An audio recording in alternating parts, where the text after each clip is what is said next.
السلام علیکم ورحمۃ اللہ وبرکاتہ۔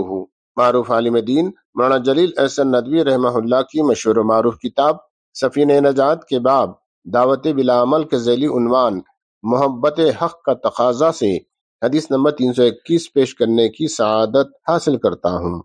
بسم اللہ الرحمن الرحیم۔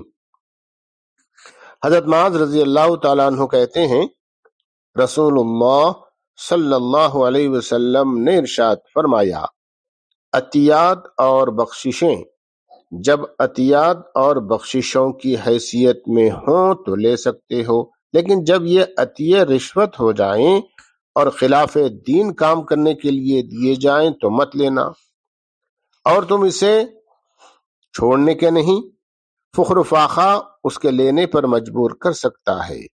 سنو، اس وقت اسلام کی چکی گھوم رہی ہے، اسلامی نظام قائم ہے، بس تم کتاب اللہ کے ساتھ چلو جدھر وہ جائے۔ سنو، اللہ کی کتاب اور اقتدار ایک دوسرے سے الگ ہو جائیں گے، اسلام کا اقتدار باقی نہ رہے گا، تو تم کتاب اللہ کا ساتھ دینا، اقتدار کا ساتھ نہ دینا۔ سنو، تم پر ایسے عمرا و حکام مسلط ہوں گے جو تمہارے لیے قانون بنائیں گے، اگر تم نے ان کے قوانین اور فیصلوں کو مانا تو وہ تمہیں غلط راہ پر ڈال دیں گے، اور نہ مانا تو قتل کریں گے۔ صحابہ اکرام رضوان اللہ تعالی علیہم اجمعین نے پوچھا، اس صورتحال میں ہمیں کیا کرنا چاہیے؟ آپ صلی اللہ علیہ وسلم نے فرمایا، تمہیں وہی کچھ کرنا ہے جو حضرت عیسیٰ علیہ السلام کے ساتھیوں نے کیا۔ وہ آروں سے چیرے گئے، سولی پر لٹکائے گئے، لیکن باطل کے آگے نہیں جھکے۔ اللہ کی اطاعت میں جان دے دینا اس زندگی سے بہتر ہے جو خدا کی نافرمانی میں بسر ہو۔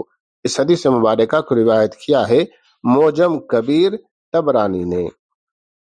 مولانا جلیل احسن ندوی رحمہ اللہ اس حدیث مبارکہ کی تشریح کرتے ہوئے لکھتے ہیں، جامع ترمذی میں ایک حدیث آئی ہے جو ظالم حکام سے متعلق ہے، اس کا ترجمہ یہ ہے۔